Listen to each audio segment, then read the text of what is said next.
Amén. Buenos días, mis amados hermanos. Dios les bendiga muchísimo. ¿Cómo están? Sí, yo ya estoy llegándole a su edad, ya me duelen mucho mis rodillas. Ahorita estaba orando allá atrás, Señor, dame fuerza para mantenerme de pie 1 hora, pero seguramente ahorita hasta se me va a olvidar. Amén. Bueno, vamos a continuar en el libro de los Hechos, mis amados hermanos, y hoy vamos a meditar en el capítulo número 4. Y vamos a meditar del capítulo número 4, del versículo número 1 al versículo número 14. Pero ¿recuerdan hace 8 días en donde dejamos a Pedro, mis amados hermanos? A Pedro y a Juan. Aunque Pedro es el protagonista de este segundo sermón, no tenemos que olvidar que Juan está ahí. Ellos hace 8 días vimos que acaban de sanar a un hombre que había estado cojo o paralítico desde su nacimiento, ¿verdad? Y le dijeron, no tengo plata ni oro, pero lo que tengo te doy en el nombre de Jesús, levántate. Pero, ¿qué creen? En este capítulo se va a ver cumplida algo que el Señor le dijo a sus discípulos cuando los estaba preparando para el ministerio. Recuerden que el libro de Hechos es el cumplimiento de la gran comisión, de ir y predicar el evangelio a toda criatura. El libro de Hechos responde a esta gran comisión. Pero Jesús siempre nos prepara para los diferentes acontecimientos de la vida. Y ya les dije que vayan a Hechos, ¿verdad? Pero vayan primero a Marcos. Sirve que ejercitan sus dedos con la lectura de la palabra. Marcos, capítulo número 13, versículos del 9 al 11. Jesús, hablando con sus discípulos, les dijo lo siguiente. Amén. Fíjense lo que les dijo Jesús a sus discípulos en Marcos capítulo 13, versículos del 9 al 11. Y esto también es para nosotros. Dice, pero ustedes estén alerta, versículo número 9 de Marcos 13. Pero ustedes estén alerta, porque los entregarán a los tribunales y serán azotados en las sinagogas y compadecerán delante de gobernadores y reyes por mi causa, para testimonio a ellos. 10. Pero primero el evangelio debe ser predicado a todas las naciones. Y cuando los lleven y los entreguen, no se preocupen de antemano por lo que van a decir, sino que les sea dado en aquella hora, eso hablen. Porque no son ustedes los que hablan, sino el Espíritu Santo. Amén. El Señor Jesús le estaba diciendo a sus discípulos que por su causa ellos iban a ser apresados, ellos iban a ser perseguidos y que ellos iban a compadecer ante tribunales, mis amados hermanos. Dice aquí Jesús que les advirtió que ellos iban a compadecer ante reyes, pero que en esa situación, cuando ellos se encontraran en esa situación, ellos no se preocuparan tanto por lo que iban a hablar. Que en ese momento iba a ser el Espíritu Santo quien les iba a dar palabra a ellos para todas las cosas que deberían de decir. Y lo que vamos a ver en Hechos capítulo número 4 es el cumplimiento de esto. Pedro y Juan acaban de realizar por el poder de Jesús la sanidad de un cojo, y ahora ellos van a tener que compadecer ante los ancianos de Israel, ante un tribunal, ante el mismo tribunal que hace 60 días mató a Jesús. Y vamos a ver cómo se va a cumplir esta palabra, porque Pedro, lleno del Espíritu Santo, va a poder compadecer ante ellos y va a declarar una verdad que ojalá hoy lo hubiéramos cantado. Va a declarar la verdad que Cristo es el Señor y que no hay otro nombre dado a los hombres bajo el cielo en que nosotros podamos ser salvos. Él va a tener ese valor de decirle esto a los asesinos de Jesús, al mismo tribunal que condenó a Jesús. Él va a tener ese valor de poderle hablar de esa manera. Pero vamos a ir paso a paso en la predicación viendo cómo el Espíritu Santo en nosotros nos infunde de valor y nos llena de sus palabras para poder predicar el evangelio. Porque Pablo decía que no hablamos a los hombres palabras humanas, sino hablamos el poder de Dios guiados por el Espíritu de Dios. Pero vamos a ir poco a poquito, ¿ok? La primera parte que vamos a ver es que a causa del milagro, ahora ellos son presos a causa del evangelio de Jesús. en Hechos capítulo 4 y vamos a hacer el mismo ejercicio, versículos a versículos. Vamos a ir avanzando en nuestra predicación del día de hoy. Primero del versículo 1 al versículo número 4 nos narra Lucas lo siguiente. Mientras Pedro y Juan hablaban al pueblo, recuerden que ellos están predicando en el templo, se les echaron encima a los sacerdotes, el capitán de la guardia del templo y los saduceos, indignados porque enseñaban al pueblo y anunciaban en Jesús la resurrección de entre los muertos. Les echaron mano y los pusieron en la cárcel hasta el día siguiente, pues ya era tarde. Pero muchos de los que habían oído el mensaje creyeron, llegando el número de los hombres, ¿como a cuántos? Como a 5,000. 5,000 hombres, mis amados hermanos, sin contar mujeres y niños. Para empezar, quiero hacerte una pregunta. ¿Crees que por ser cristiano o por predicar el evangelio te pueden pasar cosas negativas? Vamos a hablar de cosas como el rechazo. ¿Crees que muchas personas te van a rechazar por predicar el evangelio o por ser cristiano? Te pueden criticar, se pueden burlar, te pueden censurar e incluso perseguir por predicar el evangelio. La respuesta es sí.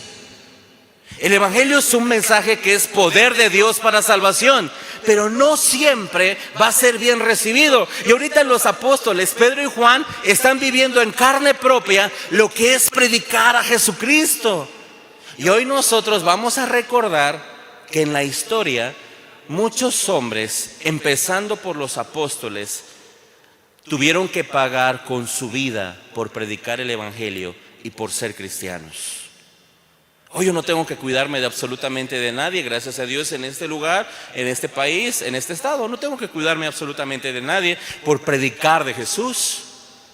Pero a mí no se me debe de olvidar que en el mundo, hermanos, hay hombres y mujeres que han dado su vida por este mensaje, que han sido asesinados, torturados por predicar a Cristo y a este crucificado. Pero hoy vamos a reflexionar, mis amados hermanos, que muchas veces nosotros no predicamos el evangelio por miedo a estas cosas negativas.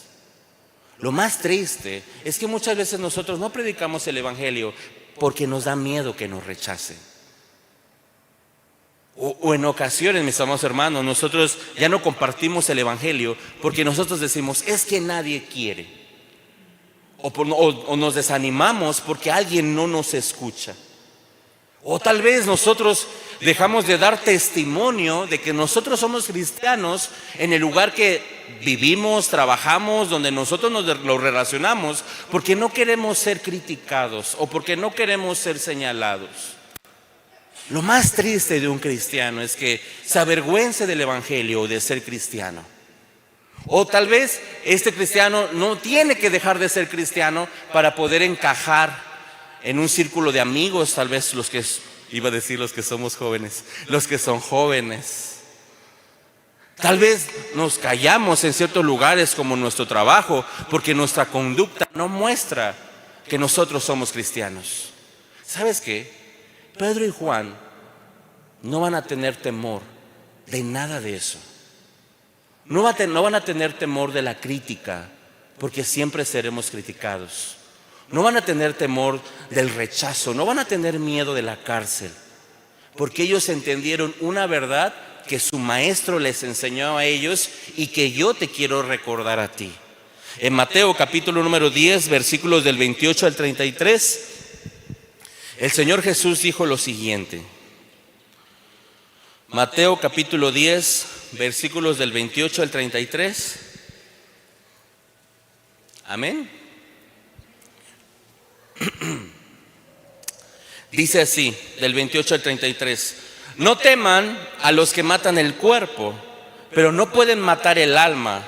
Más bien teman a aquel que puede hacer perecer tanto el alma como el cuerpo en el infierno.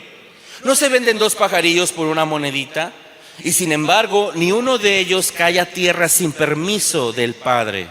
Y hasta los cabellos de la cabeza de ustedes están todos contados. Así que no teman, ustedes valen más que muchos pajarillos.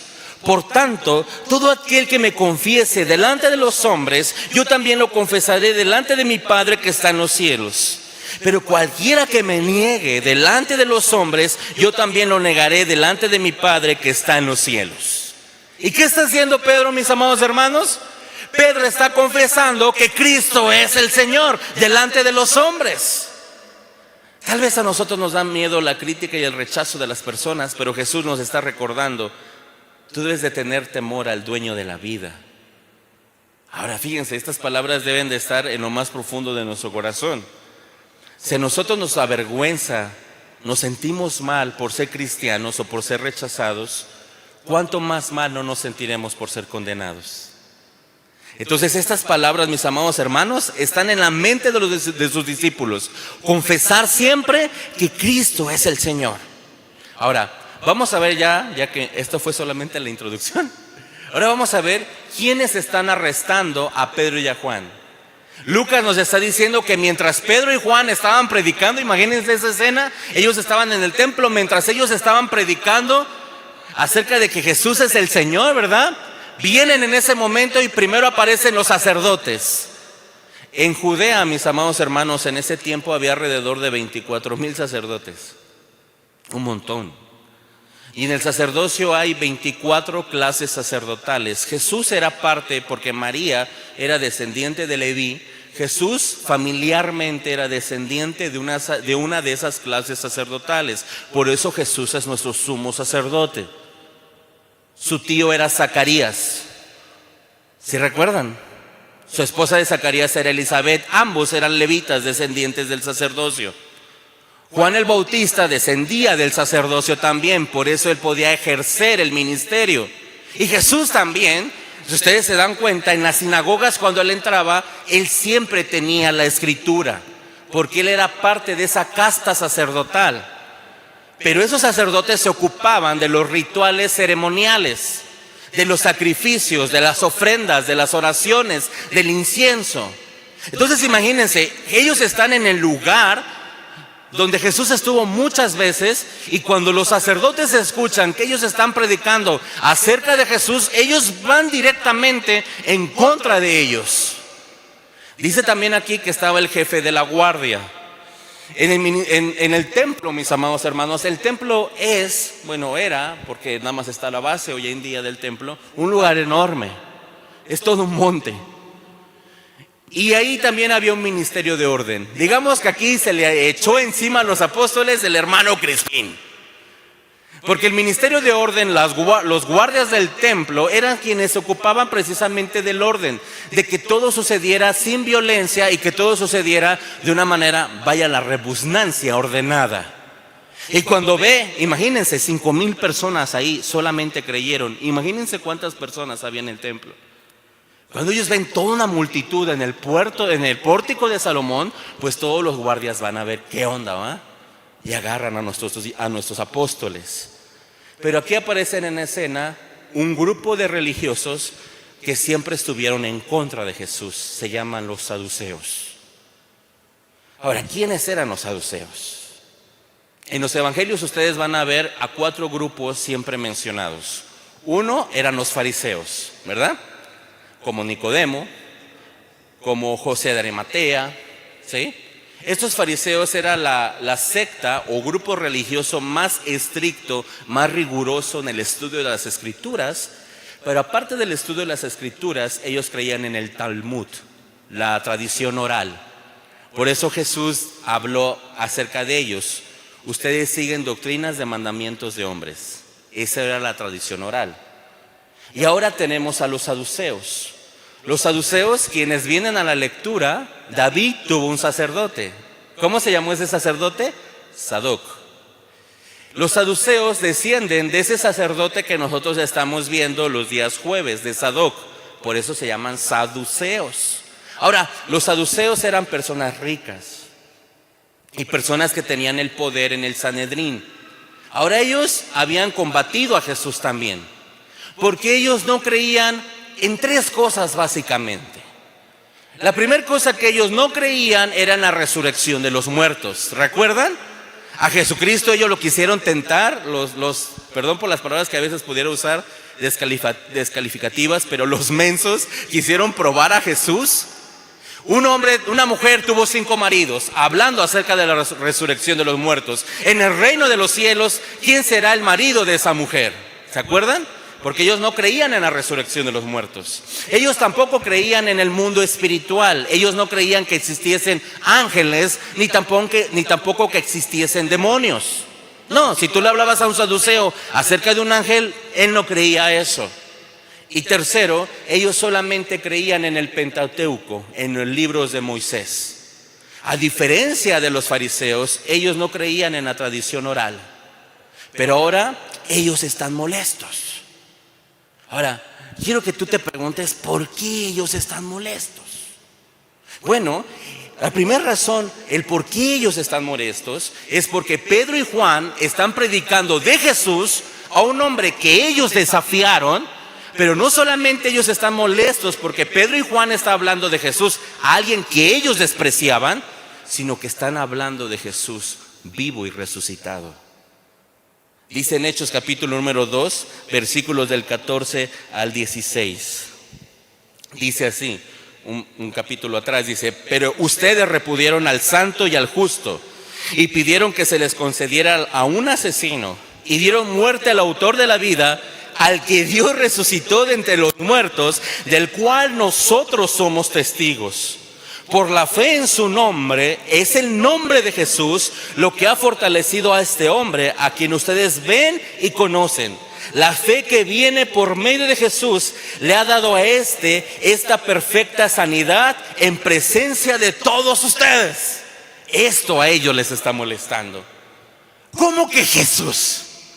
Si a Jesús nosotros lo acabamos de matar hace 60 días, ¿verdad? Ahora, ¿cómo que Jesús está vivo? ¿Cómo que Jesús lo resucitó Dios entre los muertos? Y ellos están diciendo que ellos son testigos oculares de estas cosas. Esa es la primera razón que a los saduceos les molesta, hablar acerca de la resurrección. Pero mis amados hermanos, hablar de Jesucristo es hablar de un Jesucristo vivo. Y a muchas personas les va a molestar que nosotros prediquemos a un Jesucristo vivo. Hay muchas personas en el cristianismo que perdemos el tiempo hablando de abundancia, hablando de dinero, hablando de bienes, hablando de bienestar. Pero el mensaje central del evangelio es Jesucristo vivo, resucitado entre los muertos al tercer día y que nos puede dar vida a todos nosotros. Ese es el mensaje central del evangelio. Y es lo que Pedro y Juan ahora están predicando. Y claro que a ellos les está molestando. Y segundo, el evangelio tiene una esperanza, algo que ellos no creían: la vida eterna. Porque ellos en ese mismo capítulo número 2, ahora del versículo número del 19 al 21, capítulo 3, porque luego los confundo. Pero lo bueno que sí me están poniendo atención.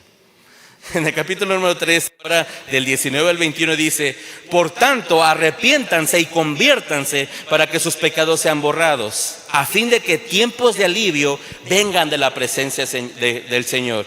Y Él envía a Jesús, el Cristo designado de antemano para ustedes. Y fíjense, dice: a Él el cielo debe recibir hasta el día de la restauración de todas las cosas. ¿Y cuándo es el día de la restauración de todas las cosas? La vida eterna. Dice entonces aquí, versículo número 21, a Él el cielo debe recibir hasta ese día de la restauración de todas las cosas, acerca de la cual Dios habló por boca de sus santos profetas desde tiempos de los antiguos. ¡Wow! Cristo está vivo, Cristo está resucitado, y Cristo a todas estas personas, Pedro y Juan les está diciendo a todas estas personas que hay una esperanza de vida eterna en Cristo Jesús. Claro que eso tiene muy molesto a los saduceos. Ahora quiero que reflexionemos en lo siguiente. El evangelio, mis amados hermanos, es un mensaje que va en contra de lo que creen muchas personas. Y eso a esas personas les va a molestar.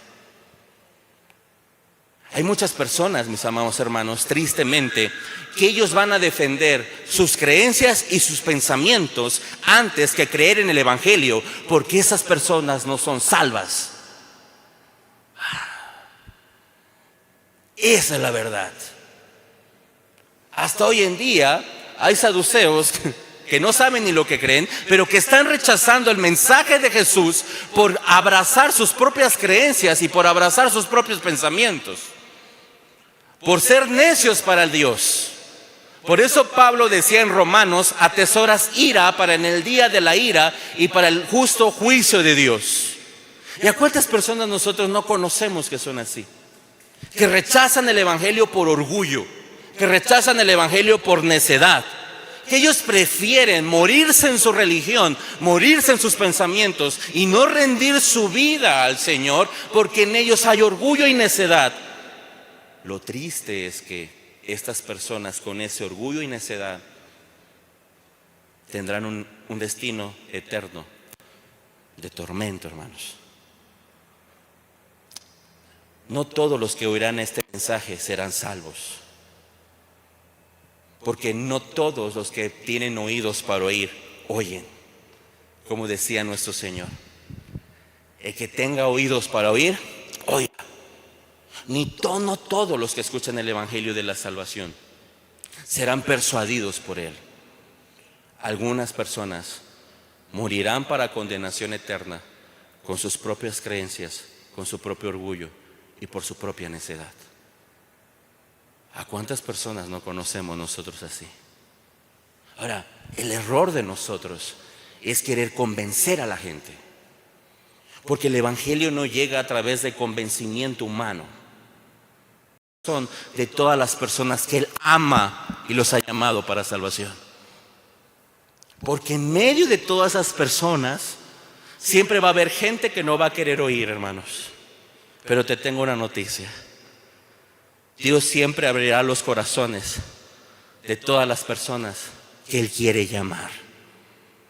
Y es por eso que en este mensaje de Pedro y Juan, aunque existe esta adversidad de los sacerdotes, de los saduceos, del jefe de la guardia, hay fruto. 5,000 hombres, sin contar a mujeres y niños, están recibiendo este mensaje, mis amados hermanos, porque así es el evangelio. Mientras unos no quieren oír, hay otros en quien Dios está tocando su corazón. Y eso puede pasar en el templo, mis amados hermanos, en que todos nosotros, nuestro apetito espiritual debe de ser escuchar el evangelio y saber que esta palabra, que es la palabra de Dios, puede estar por encima de nuestra situación personal, puede estar encima de nuestras emociones, puede estar encima de nuestro orgullo, puede estar encima de nuestro carácter y puede llegar a nuestro corazón. Porque si nosotros estamos aquí, la verdad que nos habla Jesucristo es: nadie puede venir a mí si no le ha sido dado del Padre. ¡Qué bendición! Predicar nunca es en vano, pero nosotros nos hacemos vanos por no predicar. Es que nadie quiere. No es que nadie quiera. Le has predicado a las personas incorrectas. Es que todo el mundo me cierra las puertas. No te preocupes. El Señor abrirá la puerta de alguien. A mí me gusta mucho, voy a dejar de citarlo mucho, pero mi pastor decía: Dios nunca abre la puerta equivocada. En ocasiones tú vas a llegar y tocar una puerta, ¿verdad? Voy a ponerte un ejemplo. En ocasiones Aldo tiene un amigo que se llama Francisco y tú invitas a Aldo al templo y Aldo trae a Francisco, ¿verdad? ¿Y qué crees? El que se queda es Francisco y no Aldo. Porque el Señor conoce a los suyos. Ahora, fíjate muy bien, en medio de una multitud, en medio de toda esta ciudad, en medio de nuestras familias, Dios escoge siempre a los suyos. ¿No te sientes tú privilegiado por eso? Que no es por causa tuya, sino por causa del Señor que Él abrió tu corazón y tú escuchaste el evangelio. Ahora vamos a ver aquí que la predicación del evangelio es quien trae el crecimiento de la iglesia. El crecimiento de la iglesia siempre va a estar asociada en que la iglesia predique el evangelio. Vimos en el primer sermón de Pedro 3,000 hombres, sin contar mujeres y niños. Eso multiplícalo por lo menos por 3, son 9,000. Ahora 5,000 hombres, sin contar mujeres y niños. También multiplícalo por 3 por lo menos, por su esposo que tuviera un solo hijo. Esos son 15,000. 24,000 personas, mis amados hermanos, en 10 días en el templo, para que te des una idea del tamaño del templo, han creído en el Evangelio. Mis amados hermanos, les voy a decir lo siguiente con mucho amor. Nuestra iglesia local, que se llama Jesucristo es Vida Eterna, va a crecer cuando cada uno de nosotros se comprometa con Cristo en predicar el Evangelio. Cuando nosotros dejemos a un lado el miedo al rechazo.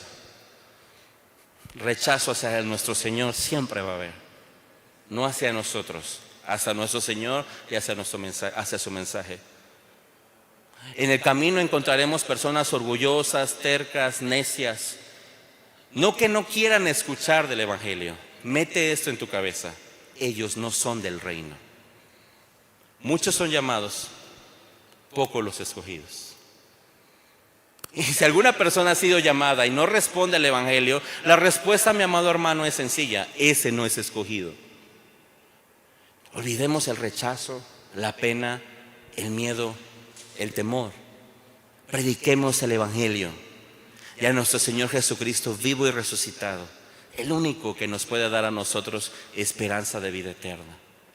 Pero vamos a continuar, porque fíjate, aunque ellos van a ir a la cárcel, ellos lo van a llevar a la cárcel porque en ese momento recuerden que están en la hora novena, ¿sí? Eran más o menos las 3 de la tarde, y los apresan en la tarde, y ellos no pueden hacer un juicio con ellos en la noche, como lo hicieron con Jesús. Estaba prohibido por la ley.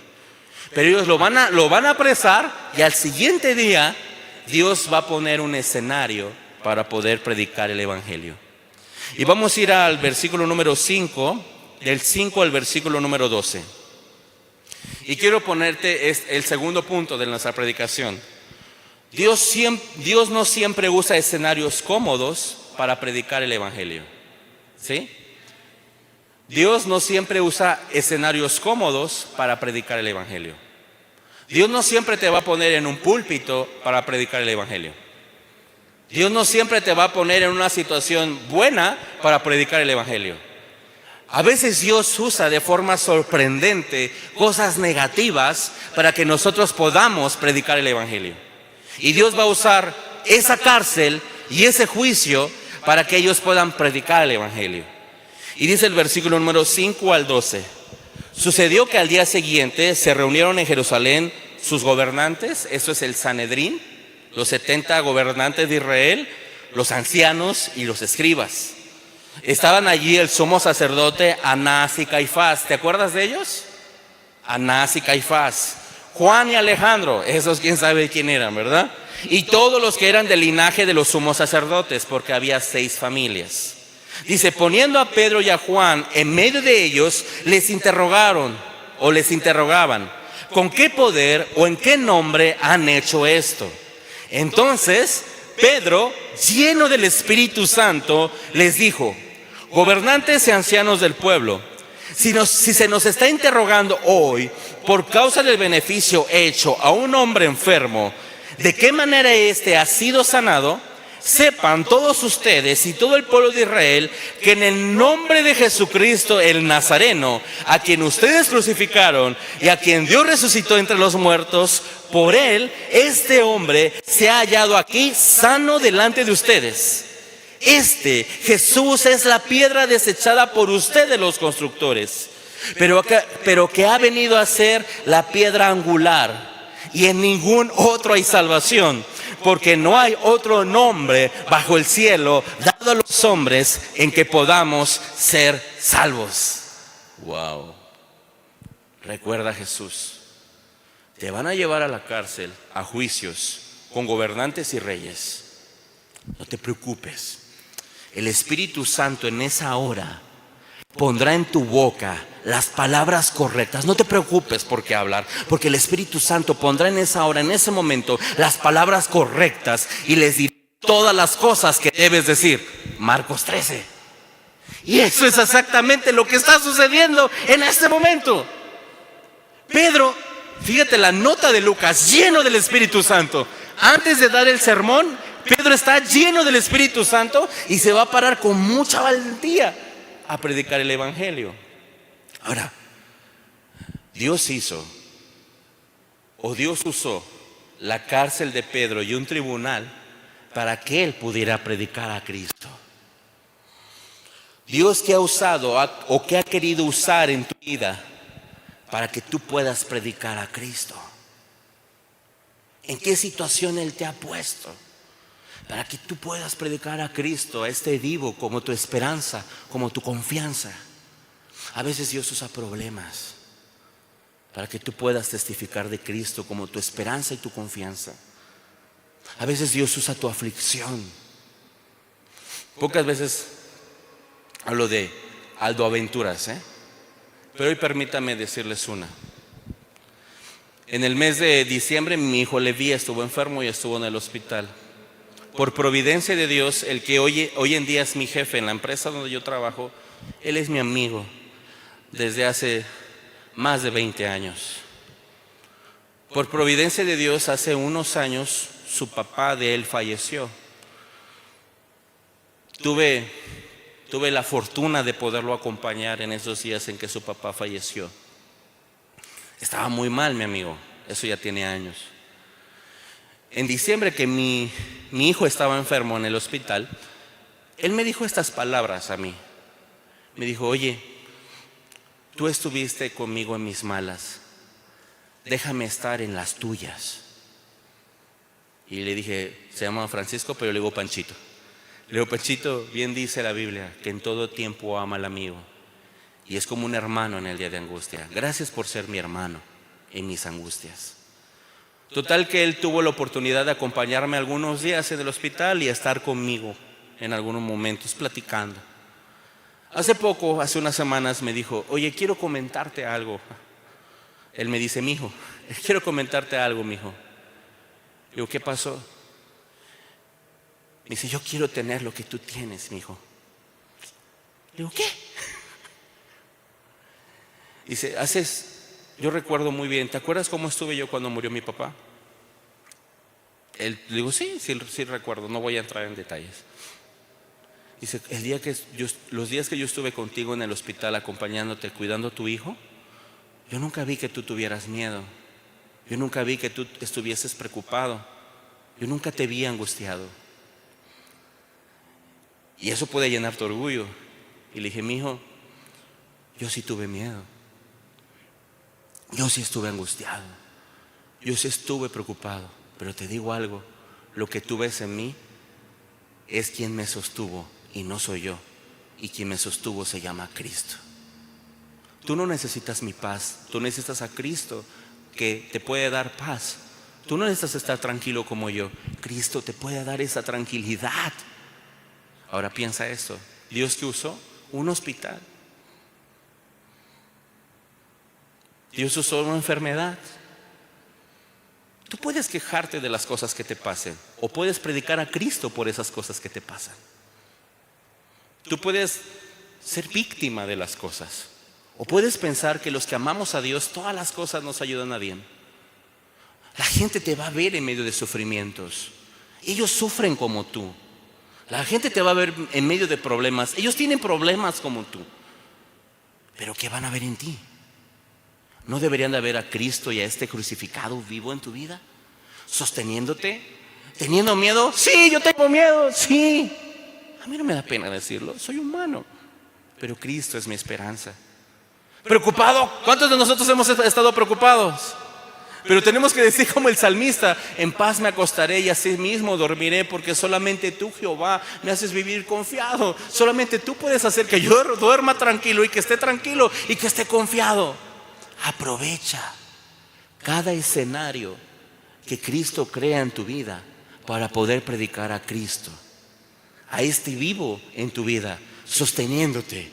Y es exactamente lo que Pedro está haciendo aquí, hermanos. Pedro está aprovechando esta situación. Él no está diciendo: ¿por qué me tienen aquí? No, Pedro va a aprovechar esta situación para poder predicar a Cristo y a este crucificado. Pero ahora fíjate, ¿ya te diste cuenta cuántas personas están ahí para poder enjuiciar a dos pescadores? A dos pescadores. Están ahí todo el Sanedrín, todos los gobernantes de Israel, los 70 ancianos o los 70 gobernantes de Israel. Están los ancianos de Israel, que eran los líderes religiosos. Están los escribas, que eran los estudiosos de la palabra. Están los saduceos ahí. Todos ellos en contra de dos personas. Ahora quiero darte una noticia. Todos ellos que ves juntos ahí, todos ellos se odiaban entre ellos. Los escribas odiaban a los saduceos, porque los escribas enseñaban la tradición oral y los saduceos los repudiaban. Los fariseos y los saduceos se peleaban por el poder del Sanedrín, de los 70 ancianos. Había saduceos, haz de cuenta el PRI, y había fariseos, haz de cuenta la 4T. Y ellos siempre estaban en conflicto, siempre se estaban conflictuando entre ellos. Pero ahora unidos como hermanos unidos. ¿Sabes por qué? Porque el enemigo es especialista en reunir a personas que se aborrecen para aborrecer la causa de Cristo. Eso hace el enemigo. Y yo lo puse aquí como una nota informativa. Pero si tú viste los últimos Juegos Olímpicos, eso pasó. Movimientos liberales como el LGBT, movimientos que promueven el aborto, políticos, todos ellos se aborrecen entre sí. Se desprecian unos a otros. ¿Pero qué viste en los Juegos Olímpicos? Toda esa, perdón por la palabra que voy a usar, pero tal vez no debería de pedir perdón, pero toda esa basura se juntó para aperturar sus Juegos Olímpicos y querer avergonzar a nuestro Cristo. ¿Sí recuerdas cómo fue su apertura? La basura se juntó para juzgar a nuestro Cristo resucitado, porque eso hace el diablo. Ahora, es increíble, hermanos, lo que está pasando aquí, porque acaba de suceder algo bueno. Ellos acaban de hacer un milagro, acaban de darle la sanidad a un cojo, ¿verdad? A un cojo le acaban de dar la sanidad. Pero estos 70 ancianos, esos saduceos, esos escribas, no están, lo que no les preocupa o lo que no les molesta es que se haga un bien, sino en poder de quién y en nombre de quién se está haciendo. Mira, es como las personas, voy a ponerte muchos ejemplos. Muchas personas, ¿cuántos de nosotros sabemos que el cristianismo defiende la vida, mis amados hermanos? Y el cristianismo tacha o va en contra del aborto, va en contra del movimiento feminista, va en contra del machismo, va en contra de todos los movimientos que hoy existen en este planeta. Pero cada uno de esos enfermos con sus propios pensamientos prefieren defender sus pensamientos que pertenecer al Evangelio. ¿Cómo ves? Porque así es el mundo. No importa el bien que haga el Evangelio, hay que estar en contra del Evangelio. Ahora, ya casi voy a terminar, porque ya me emocioné. El problema para ellos no es el bien que se hizo. Es como cuando va uno al hospital y va a dar alimento y predican, ¿verdad? Y le dicen a las personas, ¿y no nada más nos puedes dar la torta? Sí, ¿me tengo que aguantar la hora del sermón? Sí, porque a la gente le interesa la torta, no le interesa el sermón, ¿sí? Tristemente muchas personas así ven el Evangelio. Pero tristemente de eso pasa en las iglesias. Muchas personas no quieren aprender de la Biblia, quieren el milagro, ¿no? Muchas personas no quieren obedecer a Cristo, quieren los beneficios de Cristo. Pero ellos están, en lugar de estar alabando al Señor por lo que ha pasado, ellos están preguntando a ellos en el poder de quién o en el nombre de quién han hecho esto. Ahora, quiero que recuerdes algo y ponte tantito en sus zapatos. Ya vamos en la última página. Bueno, me faltan 2 de mi prédica. ¿Tú cómo estarías? Quiero teletransportarte 60 días antes. Ellos están delante de quienes condenaron a su Señor. Ellos están delante del Sanedrín, quien acusó a Jesús como blasfemo, quien lo llevó con Herodes, quien lo llevó con Pilato, Ellos están delante de ellos. ¿Cómo estaría cualquier persona normal? ¿Intimidado? ¿Nervioso? ¿Queriendo salvar su pellejo? No, ellos no están así. Recuerda la lectura inicial. Cuando por causa de mi nombre tú estés en un tribunal, no te preocupes. En aquella hora el Espíritu Santo te dará palabras para que tú digas todo lo que tienes que decir. ¿Y por qué crees que Lucas en el versículo 8 les dice así? Dice así Lucas en el versículo número 8. Entonces Pedro, ¿cómo estaba? Mis amados hermanos, Pedro, ¿cómo estaba? Hechos capítulo 4, versículo número 8. Dice Hechos capítulo número 4, versículo número 8. Dice, entonces Pedro, lleno del Espíritu Santo. Wow. Dice un himno que todas las promesas del Señor Jesús son apoyo poderoso de mi fe. El Señor Jesús nos dijo a nosotros que siempre que prediquemos el Evangelio, no nos tenemos que preocupar por qué vamos a decir para predicar el Evangelio, sino debemos de preocuparnos por ser llenos del Espíritu Santo. Te voy a contar algo. Ayer eran las 9 de la noche y yo le dije a mi papá, ¿sabes qué, papá? Este libro de los Hechos a mí me ha resuelto muy difícil. He estado leyendo toda la semana, estudiando toda la semana, oyendo toda la semana. 9:30 de la noche anoche y yo no tengo la predicación. Pero sé algo. El Espíritu de Dios ahorita va a hacer algo conmigo. Porque no se trata de lectura, de conocimiento. Tienes que leer, y tienes que conocer. Pero es el Espíritu Santo. Me metió en mi cuarto, como muchas veces lo hago. Y muchas veces te puedo dar testimonio de lo siguiente. Que el Espíritu Santo no siempre me ilumina siempre que leo su palabra. Pero Él siempre me ilumina cuando me llena de Él. Te lo voy a repetir. El Espíritu Santo no siempre me ilumina cuando leo su palabra. ¿Quién ha leído la palabra de Dios alguna vez y no la ha entendido? A mí me pasa. El Espíritu Santo no siempre te ilumina cuando lees la palabra, pero te ilumina cuando estás lleno de Él. ¿Quiénes de nosotros ha venido aquí lleno del Espíritu Santo? Y ese es el tema, mis amados hermanos, principal de este pasaje para Lucas. Que Pedro y Juan pudieron hablar estas palabras con denuedo, con valor, con confianza, como ahorita no lo va a decir, porque Pedro está lleno del Espíritu Santo. ¿Sabes por qué? Porque un creyente lleno del Espíritu Santo es un instrumento útil para el Señor. Te lo voy a repetir. Un creyente lleno del Espíritu Santo es un instrumento útil para el Señor. No importa lo que tú hagas. A Dios le importa que tú estés lleno de su Espíritu en todas esas cosas que tú haces. Que sea infundido por su poder, no por tu autoconfianza.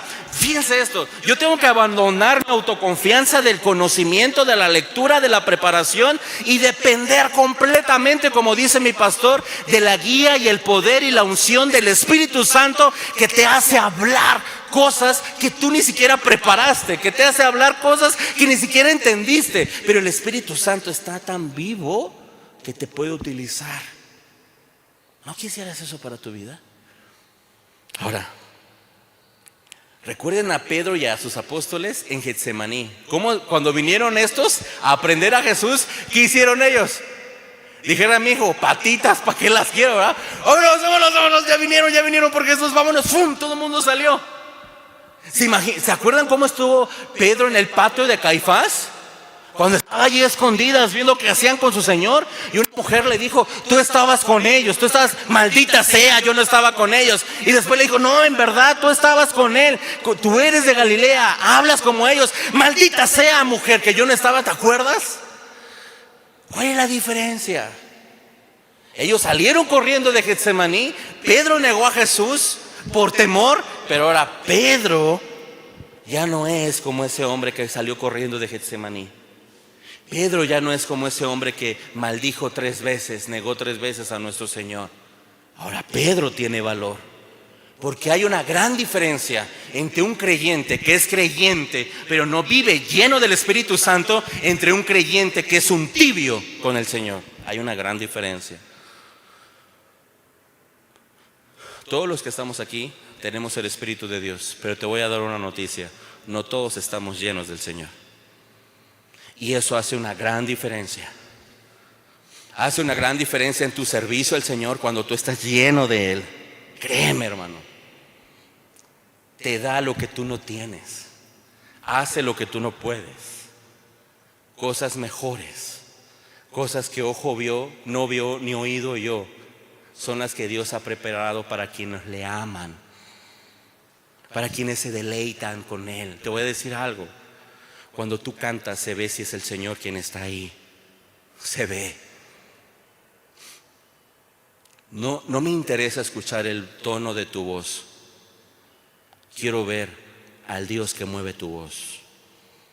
Cuando predicas la palabra se ve, es algo palpable si el Señor está ahí. Cuando barres, cuando trapeas, en todas las cosas. Y debe de ser nuestra oración continua, mis amados hermanos, continua. Señor, hazme a mí un instrumento útil para ti. Lléname de ti. Llena mi mente, mi corazón de ti, de tu presencia. Porque en mis recursos, en mi persona, no tengo nada bueno que darle al Señor. Pero Dios usa vidas llenas de Él para darle gloria a Él. Te voy a recordar algo: en mi carne, en mis recursos, en mi conocimiento, en mis pensamientos son tan vanos. Pero Dios usa tu vida y la mía, si está llena de Él, para su propia gloria. Llénate de la presencia del Señor. Ahora, debemos entender, mis amados hermanos, cuál es la urgencia de ser lleno del Espíritu Santo. Y debemos también entender cuáles son las consecuencias de no estar llenos de Él. Pero sobre todo, mis amados hermanos, debemos de entender cuáles son las bendiciones de ser lleno del Espíritu Santo. Ahora, nosotros deberíamos de anhelar estar llenos de la presencia de Dios. Creo que muchas veces ya te lo he compartido. Lo que menos me preocupa a mí es un bosquejo. Le decía a papá anoche: no me preocupa. Algún día espero llegar como C.S. Lewis, como John MacArthur, como maestros que nunca conocí, pero leo sus libros, que predicaban sin un bosquejo, llenos del Espíritu Santo. Algún día. Ahorita todavía tengo que usar muletas. Ahorita todavía tengo que usar muletas para caminar. Me falta mucho por crecer. Pero ojalá el Espíritu Santo te llene a ti y me llene a mí, para que podamos vivir para su gloria. Pero ahora, a ellos les preocupa saber el nombre, ¿verdad? ¿En nombre de quién? ¿En poder de quién? Y Pedro se avienta una llena del Espíritu Santo increíble. Pedro le dice en el versículo número 10 de Hechos capítulo 4, y lo voy a ir enseñando tranquilo, no me voy a emocionar tanto, se los juro, porque esto está tremendo. ¿Sí? Esto está tremendo, mis amados hermanos. Yo quisiera que cada uno de nosotros abrazara esta verdad que Pedro les va a decir. ¿Quieren saber el nombre? Dice el versículo 10: sepan todos ustedes y todo el pueblo de Israel que en el nombre de Jesús el Nazareno. ¿Qué? Ellos conocían, te voy a hacer preguntas, ¿ellos conocían a Jesús el Nazareno? Claro, 3 años tuvieron que aguantarlo, 3 años. Predicando en las sinagogas, predicando en Capernaum, predicando en Nazaret, predicando en Galilea, predicando en Corazín, predicando en Jerusalén, predicando en todas partes, en Siloé, predicando en todas partes su mensaje de esperanza y salvación. Y ahora Pedro les dice a ellos que asesinaron a Jesús. ¿Ustedes quieren saber en el nombre de quién? En el nombre de Jesús el Nazareno. ¿Y por qué usa ese título, Nazareno? ¿te acuerdas de Natanael? ¿De Nazaret puede salir algo bueno? Nazaret era un lugar despreciable para ellos. A todos nosotros nos importa nuestro nombre, nos importa nuestro apellido, ¿verdad? Dice, ¿quieren saber el nombre de quién? En el nombre de Jesús, el que vino de Nazaret. Wow, pero no nada más eso. Ahora les dice, a quienes ustedes crucificaron. Esto está fresco, Esto tiene 60 días, ¿verdad? En que acaba de ocurrir la muerte y la resurrección de Jesús.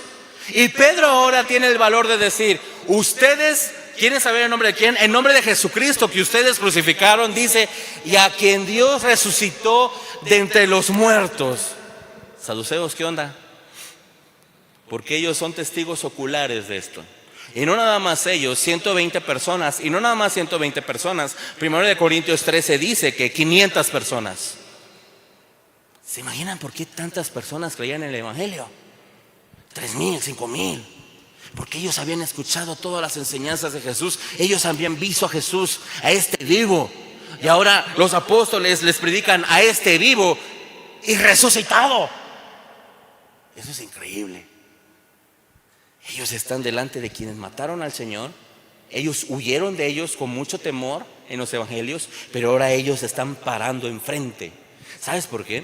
Cuando tú amas al Señor, es natural, en nuestra carne es natural tener nervios, nerviosismo, temor cuando servimos al Señor. Algunos para predicar, ¿sí o no? Algunos, si hoy les dijera a algunos varones de ustedes que ojalá y llegue un día, ojalá, es un deseo, se los voy a compartir a todos los que son ustedes varones, es un deseo de mi corazón. Yo no quiero ser siempre predicador titular de este lugar. No, ojalá y haya varones, ¿verdad? Crispín, Agustín, Jesús, Carlos, Daniel, Damián, Abraham, Rubén. Qué increíble sería eso.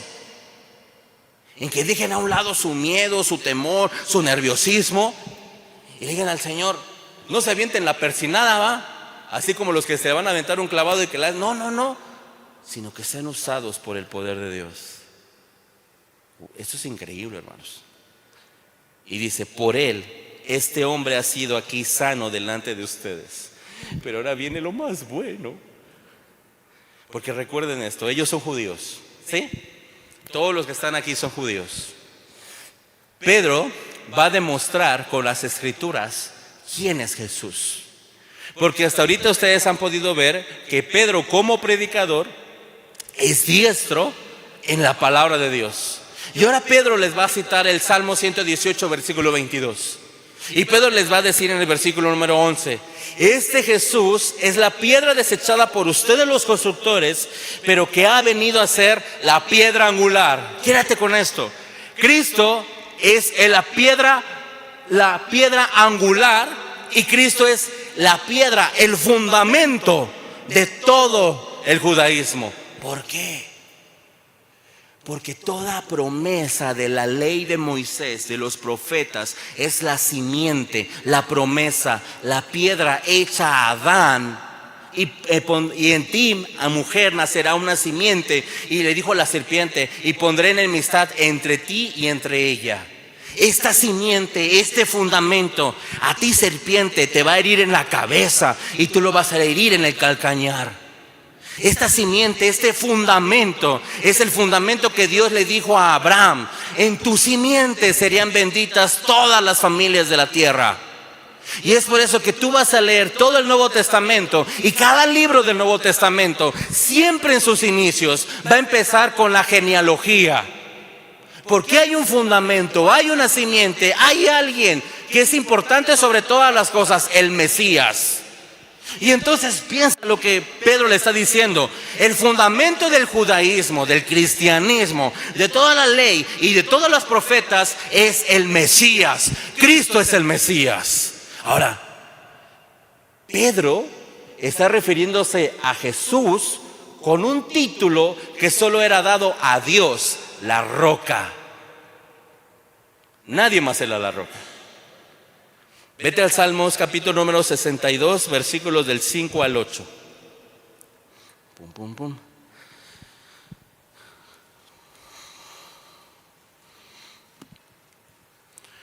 Salmo 62, versículos del 5 al 8 dice, ¿ya lo tienen? ¿Ya ven? Les dije que se me iba a olvidar mi dolor de rodillas. Dice el Salmo 62, versículos del 5 al 8, dice: alma mía, espera en silencio solamente Dios, porque de Él viene mi esperanza. Solo Él es mi roca y mi salvación, mi refugio, nunca seré sacudido. En Dios descansa mi salvación y mi gloria, la roca de mi fortaleza, mi refugio está en Dios. confíen en Él en todo tiempo. Oh pueblo, derramen su corazón delante de Él. Dios es nuestro refugio. ¿Quién es la roca, mis amados hermanos? La roca es Dios. Wow. Lo que Pedro les está diciendo a ellos es: ustedes rechazaron a la roca, y la roca es Dios, Jesucristo es Dios. Ese Pedro es buenísimo para predicar la palabra. Buenísimo, mis amados. Dijeran por ahí, nada que ver con muchos que predicamos hoy en día, nada que ver. Él está demostrando de una forma poderosa que ellos rechazaron a Dios mismo, la roca de nuestra salvación. Pero después dice, ha venido a ser la cabeza, la piedra angular. La piedra angular en la construcción era una piedra colocada de una manera estratégica para que todo el edificio recayera sobre él. Y Cristo es la piedra angular. Es la piedra angular sobre nuestras vidas, de quien toda vida que hay aquí se debe sostener. Es la piedra angular. Nuestra vida no está sostenida sobre nuestra economía. Nuestra vida no está sostenida sobre nuestro bienestar. Nuestra vida no está sostenida sobre nuestra felicidad. Nuestra vida no está sostenida sobre nuestros seres queridos. Nuestra roca angular es Jesucristo. Él es nuestra roca angular. Y Jesucristo, siendo nuestra roca angular, sostiene a nuestra familia. Y Jesucristo, siendo nuestra roca angular, sostiene nuestra felicidad, sostiene nuestra armonía, sostiene nuestra economía, sostiene nuestras necesidades. Pero es la roca angular, nadie más. Si hoy en día tú te sostienes sobre la roca que es Jesucristo, sobre lo que se ha puesto por arriba, Él lo va a sostener. Pero si tú y yo cometemos el error de poner abajo de Cristo otras cosas que nos sostienen, nosotros nos vamos a derribar. Yo no puedo sostener mi vida en mi felicidad y mi bienestar. Mi felicidad y mi bienestar vienen a través de Cristo. No puedo sostener mi vida en las personas. Creo que lo he dicho muchas veces. Yo tengo una tía que vive en Alta Palmira que le dijo a mi abuelito el día que estaba muy enfermo: es que tío, yo sentí que yo me moría. Y no se ha muerto mi tía. Y mi abuelito ya se murió. Va a ser 10 años este año. Y no se ha muerto. Pero muchas personas se confunden y piensan que su sustento es otra cosa. Nuestro sustento es Cristo, nuestra roca angular. Por eso Él dijo, ¿verdad, Mateo? Cualquiera que oye estas palabras y las hace, los consideraré un hombre prudente que edificó su casa sobre la roca. Y vino tempestad, y vino vientos, y vino cualquier cosa, pero no cayó porque estaba fundada ¿sobre qué? Sobre la roca. Y eso vas a ver en los apóstoles a partir de este capítulo.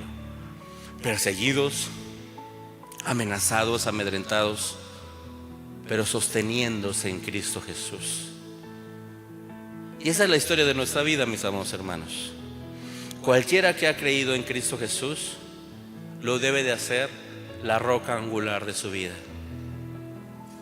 Cualquier persona que ha dicho con su boca que Cristo es el Señor debe decir con su corazón que Él tiene el lugar más importante de su vida. Haz a Cristo también la piedra angular sobre todo lo que descanse tu vida. Haz a Cristo la piedra angular de tu hogar. Haz a Cristo la piedra angular de tu felicidad, de tu paz.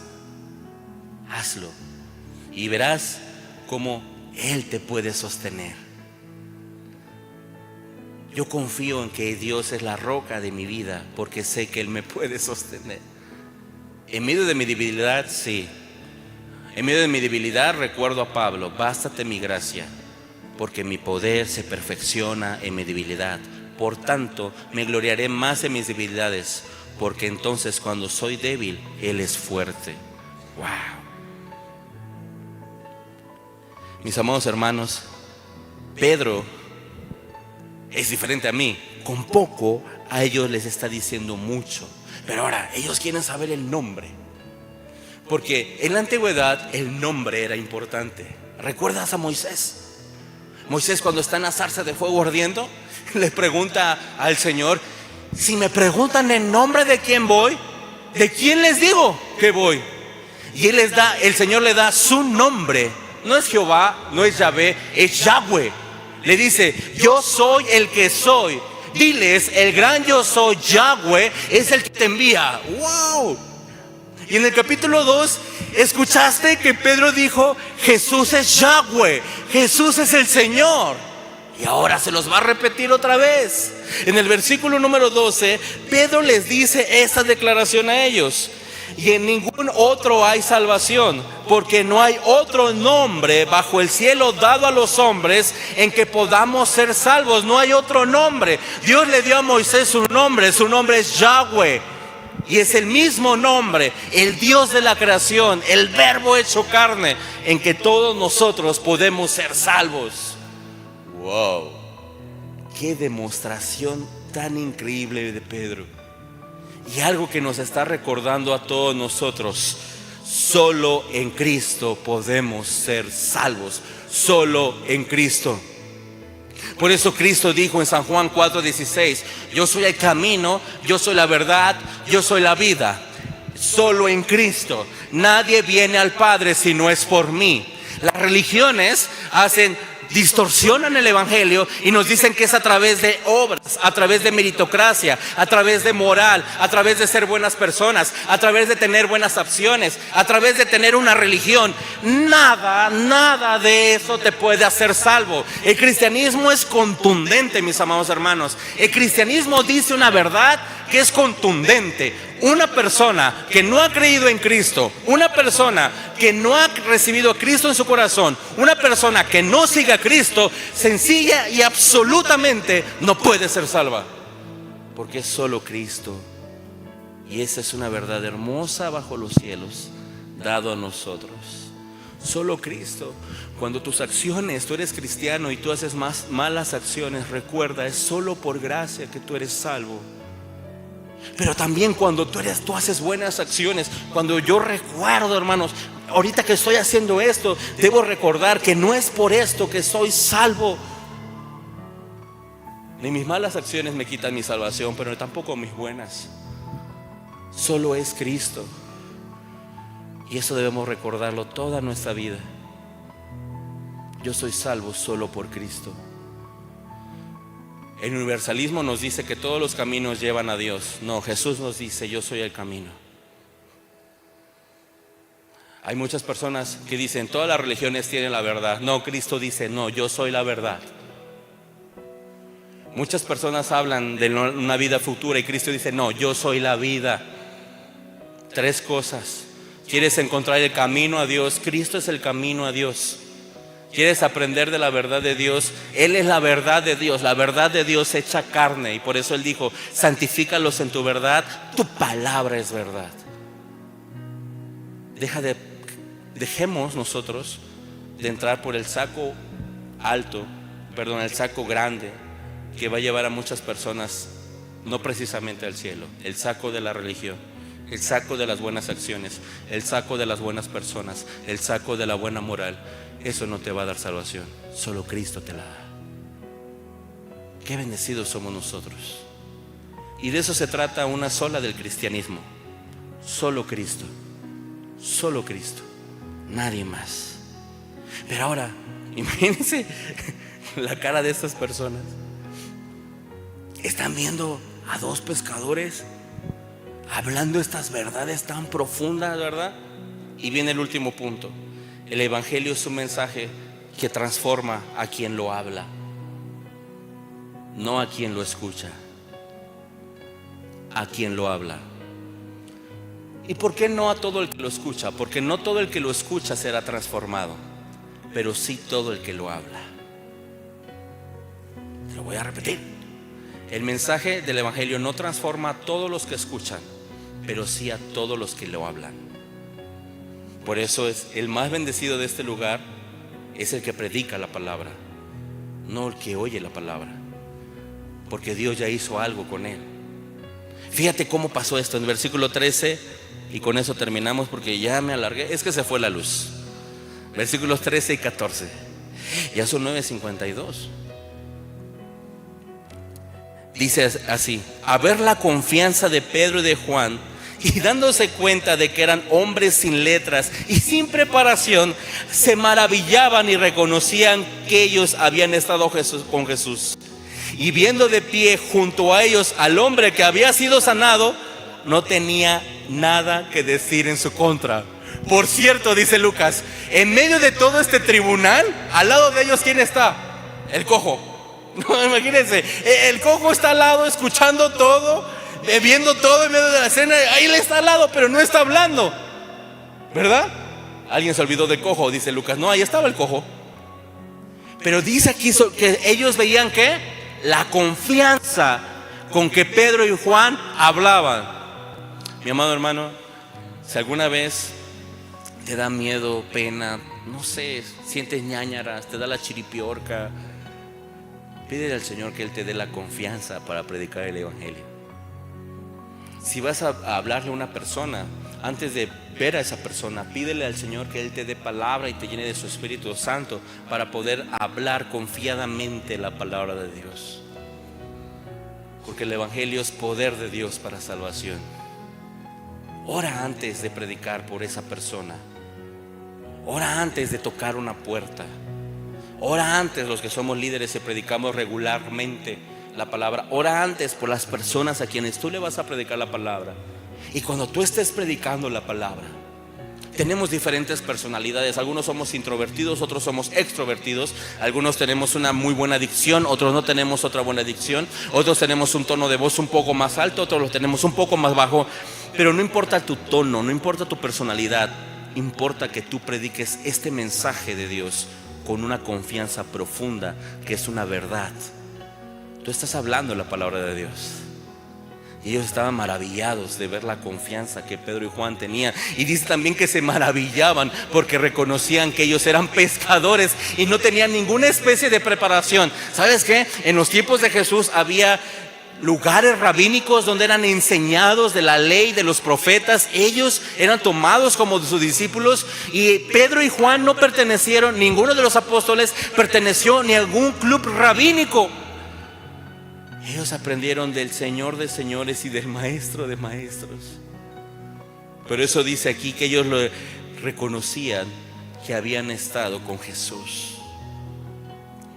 Quiero terminar con esta frase, que anoche a las 2:30 de la noche, porque hasta esa hora terminé con el Señor y luego me puse a escribir, el Señor me daba, te la quiero compartir. Vive de tal manera que el mundo, cuando te vea, reconozca que tú eres discípulo de Jesús. Te lo voy a repetir. Vive de tal manera que el mundo, cuando te vea, reconozca que tú eres discípulo de Jesús. Si tú te pareces a una persona que no conoce a Dios, no eres su discípulo. Debemos de vivir de tal forma que el mundo vea, mira esta Trini, no se parece a nada con todos los de su calle. Mira a Mayra, ella es diferente.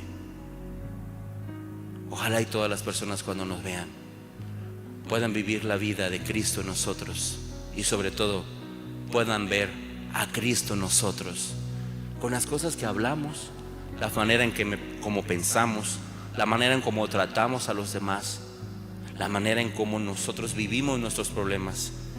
Cada una de esas cosas reflejan a Cristo morando sobre nuestras vidas.